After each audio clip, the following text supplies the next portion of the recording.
Esatto, you are manager director of General manager.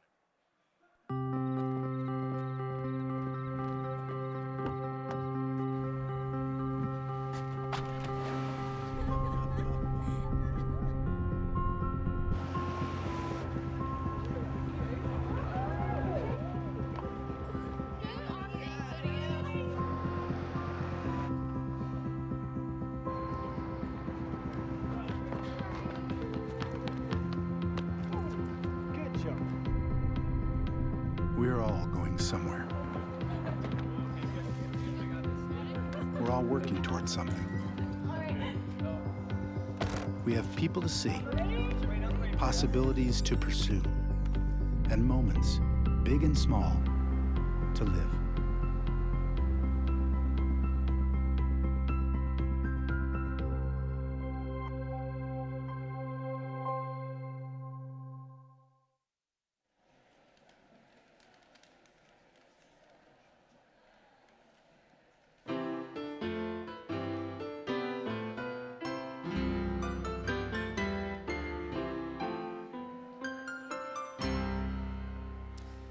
Ha esperienza nella gestione di primarie società startup, venture capital, fondatore di startup, innate capacità da team leader, energico, determinato dall'approccio intraprendente. Attualmente General Manager di Uber Italia, intervistato da Philip Wolf, Tomaso Rodriguez.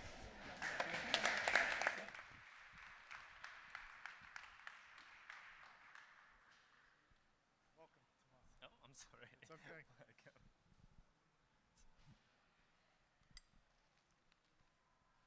You joined Uber in 2013, so you've been there almost 2 years. Almost 3 years. One more time. Yep. That would be my fault. That doesn't happen very often, but I'll admit it when it did.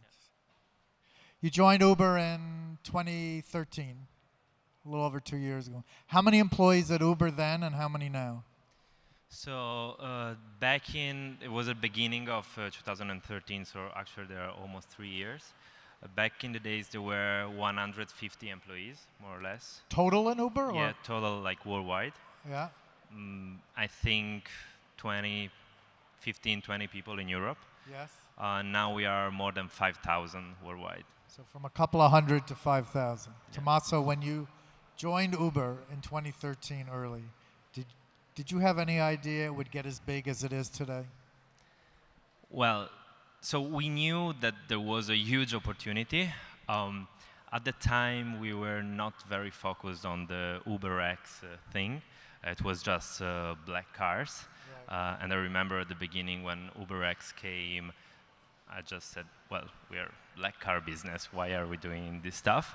But actually, UberX we understood through UberX that there's a market potential that is enormous out there. Yeah. And how about when you were interviewing and you were debating with your friends or family or whoever whether or not you should accept this position, what were you thinking then? Well, at the moment, it wasn't very known as a company. When I told my father, I was working in finance and investment. When I told my father, he said, are you gonna manage drivers? So is that what you're doing? But Yeah. actually is way more than that. What makes me really proud about working at this company is actually that I think that what we are doing for this world is actually something very good. It was pretty amazing. So, speaking of growth, I believe there were 120 million rides by Uber in 2014. I think I have that number right. And right now, it's over 1 million rides per day. Is that right? How many rides per day? Well, actually, yeah, way over. 2 million a day? Millions, let's say Millions millions. per day. Thousands per minute, actually. So it's a pretty amazing growth. So at millions of rides per day and thousands of rides per minute, Yeah. obviously there's new demand being fulfilled. There couldn't possibly, because my mother always said, don't believe everything you read or see. Mm-hmm. But some people would have you believe this is all a shift. Mm-hmm. Obviously, it's not. So I wanted to do like 2 case studies to look at Paris and San Francisco. So do you know the numbers of San Francisco? How many taxi and limo rides there were like 3 years ago and how many there are? I think I have it written down somewhere. Yeah. So like when Travis started this company and was pitching the company to investors. That was in San Francisco. Yeah, back in San Francisco. The company started by an idea in Paris, and it was just simple as, why can't we just tap a button and have a ride? But actually started in San Francisco as a business. The market size that was there at the moment, and which was the one that Travis was pitching to investors, today with Uber in San Francisco alone is more than 5 times bigger. Right. So And the taxi and limousine business, broadly defined, I think it's $500 million US now per year in San Francisco. A bit more, yeah. And it was a little over 100 million. Yes. Right. But the taxi portion of that has remained the same. Remained the same. Yeah. So the 5 times growth has occurred in San Francisco from fulfilling new demand. Yeah, correct? new demand, more affordable. So our products that we launch are basically UberX, and the new revolutionary thing that we're doing now is Uber Pool, so even more affordable. That means that with one car you can actually pick up more people. But at the end of the day, for us, is just to make for every person moving with Uber more affordable than owning a car. What about in Paris? I think 2.5 years ago, there were 1,000 limo drivers. Yeah. And now, what's that number? I think today we have tens of thousands. Tens of thousands. Yeah, in Paris alone. Is the same in the truth? The number of taxi drivers the same? Yeah, it's exactly the same. Did not go down, yeah, right? Yeah. And the number of rides with taxis? Yeah. I mean, like, it's not theoretically, like we're really enlarging the market, actually, in the cities we're in. Yeah. I've often wondered, we've been blessed in the travel industry, or some people say cursed, I think blessed, to have Airbnb and Uber grow up at the same time and experience fantastic global growth. Did you ever think about if Airbnb existed but Uber did not, or Uber existed and Airbnb did not, if either of you would have gotten as big, or do you kind of feed off of each other? Well, yeah, I don't know if, I mean, for sure, Airbnb and Uber developed a new economy, but at the same time, I think that the technology has been a big enabler in this market, and you know it very well. And so what it means is that, like, with the new technology, it's easy to understand which are the new needs of the customers, right? And that's why Uber and Airbnb were born, right? So let's talk about this technology, because it really is the reason for success. So in the old days, if you go to a taxi queue or a taxi rank or hail a taxi, you have no idea anything about the car or driver, and the car and driver has no idea about the passenger. Then this platform, this IT stack, lives in between driver and passenger. What happened when that technology layer got inserted in between? Yeah, so basically 2 things. The first one is more efficiency and reliability. When you have a technology that oversees what's happening, basically can bring you more efficient and affordable and convenient options. Think just about Uber Pool. Uber Pool every day matches hundreds, thousands of routes around the city to help people get together in a single car and share the same route. This is possible just because you have this platform in the middle. So the first thing is efficiency. The second one is safety, right? Because today, at the end of every trip, every driver is rated. If you forget an item in the car, at Easy Uber, to track. yeah, easy to track. 100% of the item lost in the car given back to their I used to owners. train myself in the old days to get a receipt, even if I didn't want a receipt, because it was the only way I knew which car I was in. Yeah, Yeah. yeah, exactly. But today you just send us an email. You can imagine how many iPhones we have in our office on a Saturday morning after a Friday night, and this is possible because we have this technology and also. How does the technology layer, Tomaso, help on safety issues, especially single female passengers? So when you get into an Uber, you can be sure that that driver has been controlled by Uber, so all the required documents, the background check, and everything has been checked by Uber. First thing. But second thing, and even more powerful, is the feedback. So every single trip at Uber is rated, and this means that if something happens, we know it in 2 minutes.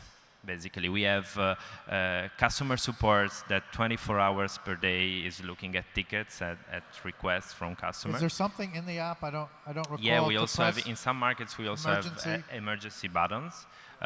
So when you tap it, it calls on emergency numbers, and it automatically starts recording everything that happens around you with the mic. So safety for us is very, very important, and part of our the research is around safety measures. So you mentioned after every ride, the driver gets rated and the passenger gets rated. So, Yeah. which builds that trust, right? Airbnb does the same thing. My wife, she always gets the best guest ratings on Airbnb because she leaves it better than when she arrived. But so what do you do with a driver that's getting bad ratings? What happens? Yeah, so after a certain amount of trips, every time that a rider puts a bad rating, we ask him to tell us why. Like, You ask the driver. we ask the rider, what went wrong? Tell us about your experience, so we know how to improve. If a rider gets bad ratings, we start by coaching him and telling him, look, riders say that you should open the doors, that there should be water in the car, and all this stuff. And only when this keeps happening and the driver doesn't improve, he has to get out from the platform, actually. So, and this coaching and training, does that occur in person or Yeah. over the telephone? In person. So they have to come into the school and talk to the principal. Well, it's not the principal, actually, but more or less. And how many more rides do you allow, does Uber allow, for the ratings to improve? So it's really city dependent and product dependent, but I would say we start looking very seriously at ratings after 40 trips, something around that in Italy, just because maybe you didn't get a lucky trip, but we take rating really, really seriously. And what about passengers that get bad ratings? What happens to them? Well, usually riders always get very, very good ratings. It's not a matter of like that they behave in a non-correct manner or something like that, but it's more or less when an issue happens, I don't know, the rider saying, hey, the driver took a longer trip, and the driver says, but the rider asked me to take that route. So the rating tells us a bit about the story of the rider. But hypothetically, let's say the same rider received 3 bad reviews consecutively because they were drunk, right? Would anything happen in the technology platform the next time that rider requested a car on Uber? Well, not really. What we can do is that a rider can go out of the platform, so we can shut down his account if he violates the terms of service of the app, and this can happen. Does the rider see the rating of the? Does the driver see the rating of the rider each time? Yeah. Yeah. Okay.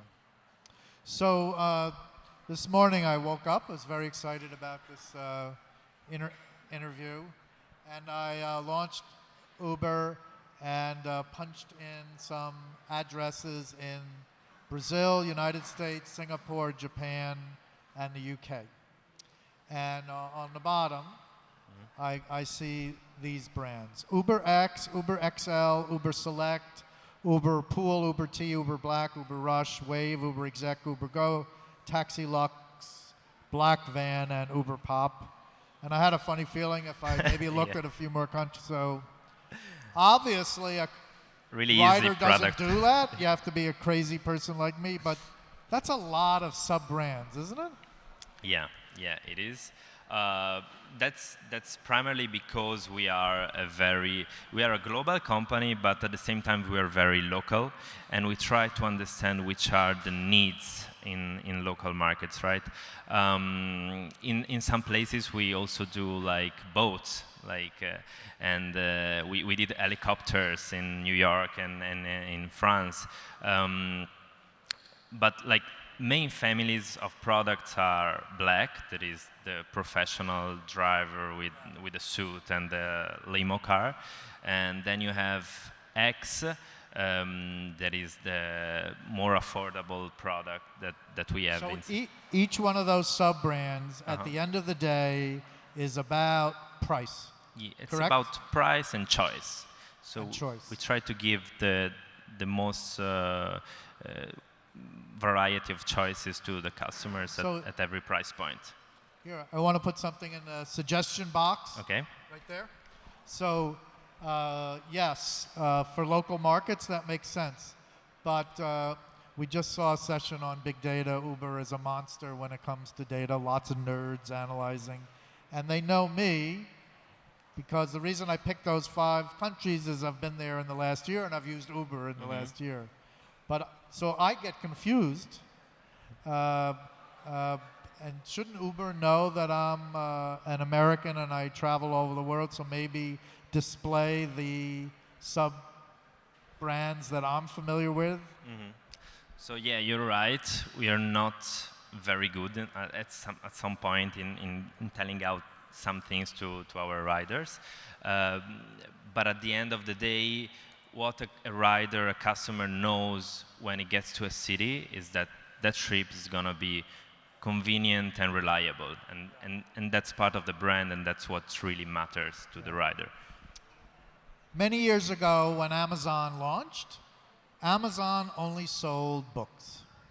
And I remember one day when I predicted on a stage like this that Amazon would sell other things besides books, and somebody asked me what, and I said, I don't know, everything.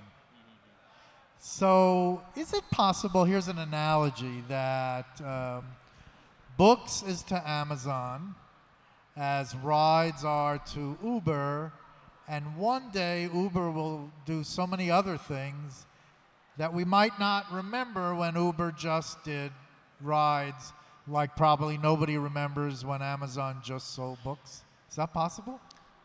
Yeah, I think so.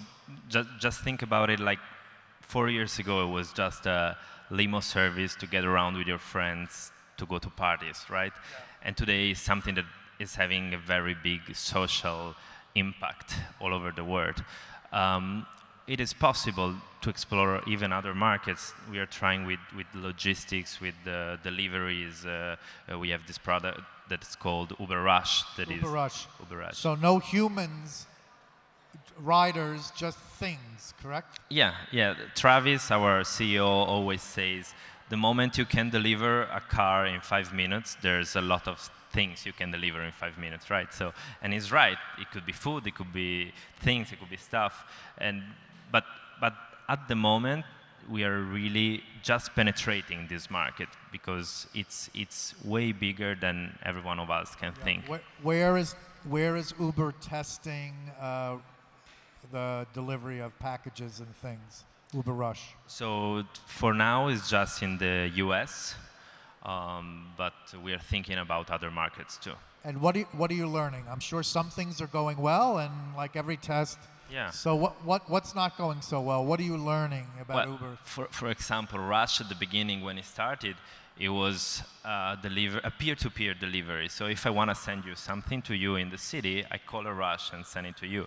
What we understood is that actually no one needs to deliver something to other people around. But there's a big market when it comes to those little shops that don't have a delivery service,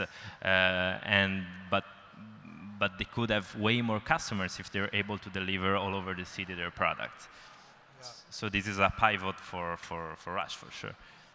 Which reminds me, somebody said that Amazon is less worried about other retailers selling more and more online and more worried about Uber because Uber empowers retailers to do same-day delivery. You think that's going to happen? Well, I think that it is like there are several things you sell in a city, right? There are very typical shops, shops that you really don't know in your city. For us, is also celebrating a bit our cities, right? So letting all the people know that we have such an amazing stuff around our city, and Uber, it's an enabler in that.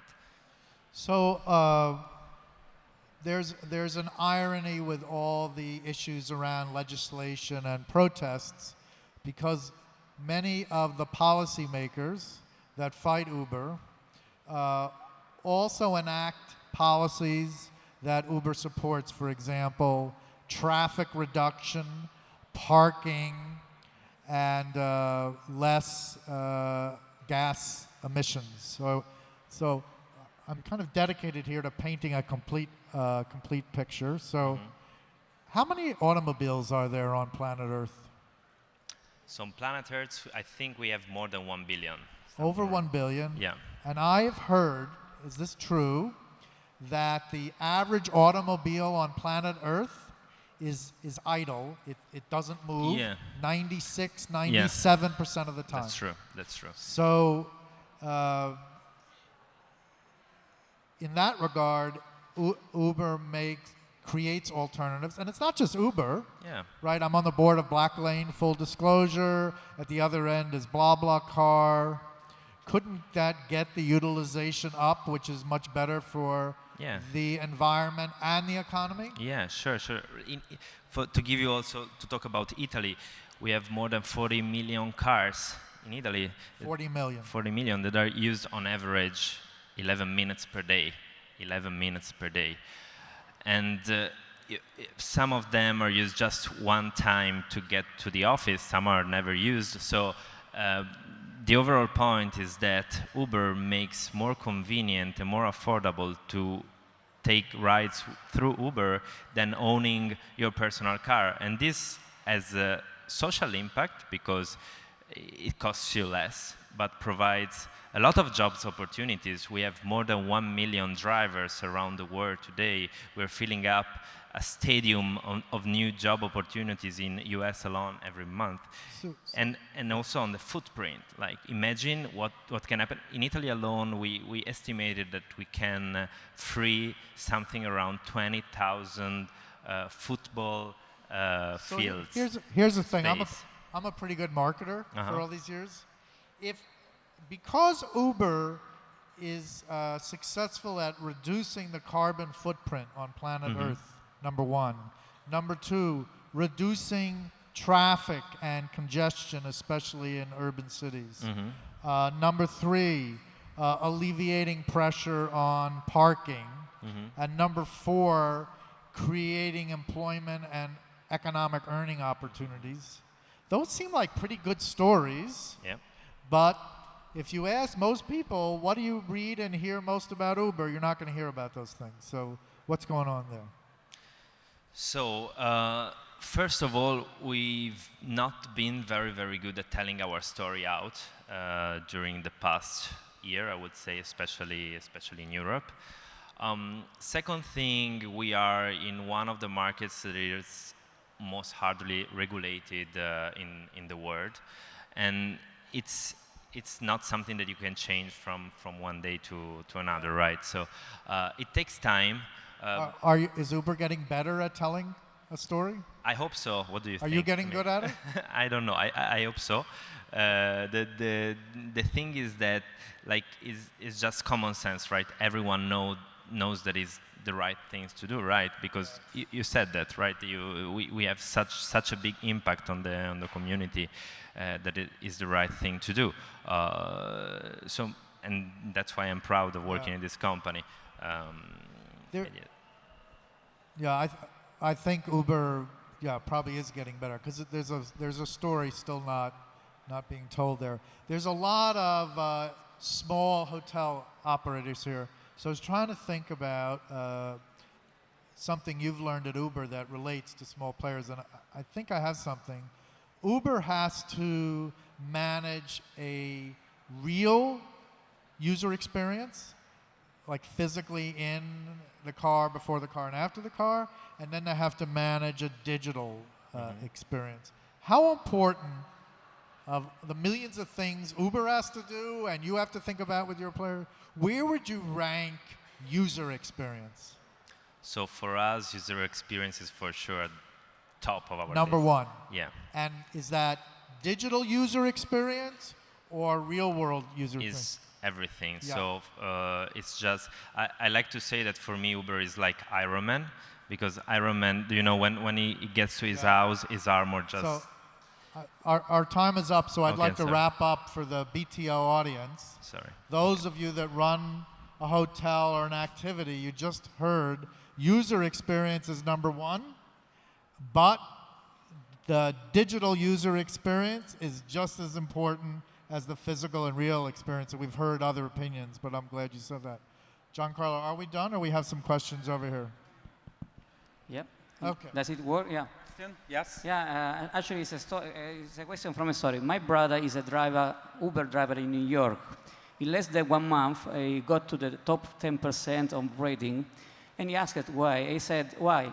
Look, first of all, I really enjoy the job, so becoming a driver, Uber is nice because you meet people in New York from all over the world, and you learn a lot of stories, especially when the ride is very long.